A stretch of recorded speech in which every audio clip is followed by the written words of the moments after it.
Cloche sous pression, c'est un instrument de musique à eau qui a été conçu pour un percussionniste, Charles Dubois, dans un contexte d'anciens complexes thermales désaffectés. Et donc j'ai dessiné un château d'eau qui ressemble à un sablier. Et ce château d'eau stocke l'eau en point haut. Donc ce qui fait par effet gravité alimente et injecte l'eau tout autour de l'instrument. Donc ensuite on peut l'activer, jouer avec, puis l'eau retourne dans le point bas du château d'eau. Et à la manière d'un sablier, il est retourné pour repartir pour un cycle.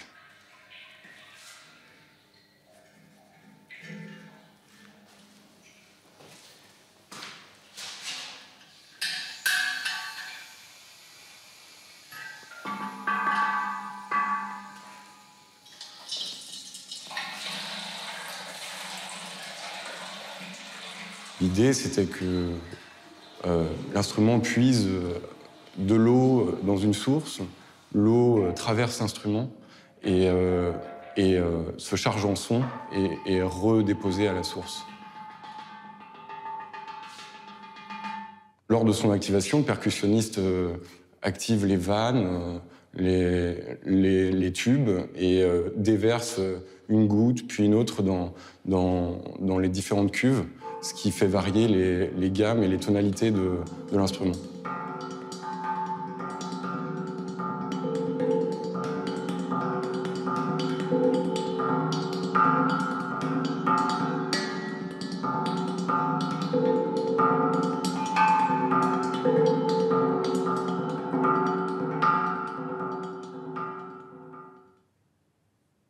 En général, quand je fais de la sculpture ou des installations, j'essaie d'explorer les différents moyens de production d'un objet, plus que regarder l'objet avec sa finalité.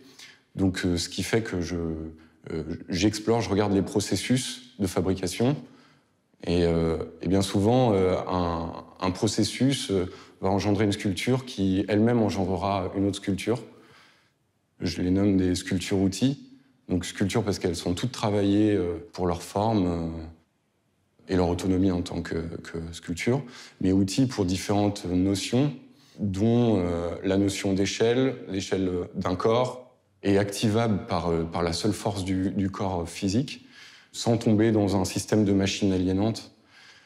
L'outil, il y a une notion aussi qui m'intéresse, c'est qu'il y a une fonction, en fait, donc la sculpture comporte cette fonction, et dans cette fonction, je peux créer des situations et inviter des différents praticiens à s'emparer et activer ces sculptures. Donc je pense à des peintres, des musiciens, des cuisiniers aussi. C'est une rencontre entre deux pratiques, un vrai échange et une activation de ces sculptures. Avant de passer d'étudier l'art, j'ai étudié l'artisanat, donc chez les Compagnons du Devoir en génie climatique.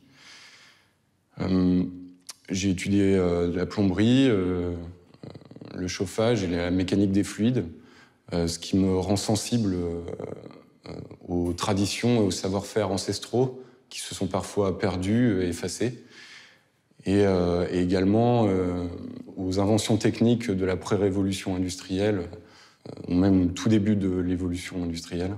En fait, quand je développe une sculpture-outil, j'essaie de créer une uchronie pour casser cette linéarité historique. On aurait l'âge de pierre, l'âge de bronze, l'âge de fer, l'électricité puis le numérique. Et j'essaie de regarder une invention, de me la réapproprier avec mes moyens et de l'amener jusqu'à aujourd'hui pour voir le décalage qu'elles ont créé.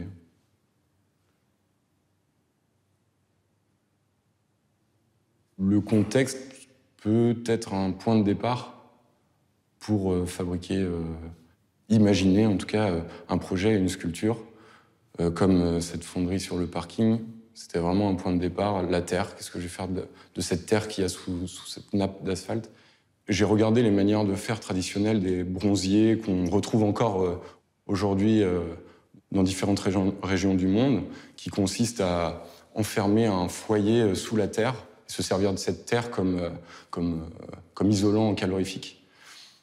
Et donc j'ai découpé un parking, une trappe dans un parking, pour aller chercher la terre et creuser dans ce parking pour insérer mon foyer. Et ainsi, je peux ouvrir et fermer le parking avec cette trappe et donc activer cette fonderie qui a été activée à plusieurs reprises lors d'expositions et créer des fontes avec un public. Ouais, c'est des points de départ de mon travail, de regarder certaines façons de fabriquer nos habitats, de les façonner, de leur rendre de la liberté ou non. Et j'invente aussi ces sculptures-outils qui sont aptes et capables à refaçonner les espaces dans lesquels nous allons habiter, à les rediriger. Je pense par exemple à la fabrication d'argile, aux boudineuses qui fabriquent les briques, aux différents fours aussi. C'est une manière de me tourner plus vers des architectures vernaculaires et laisser l'architecture industrielle de côté.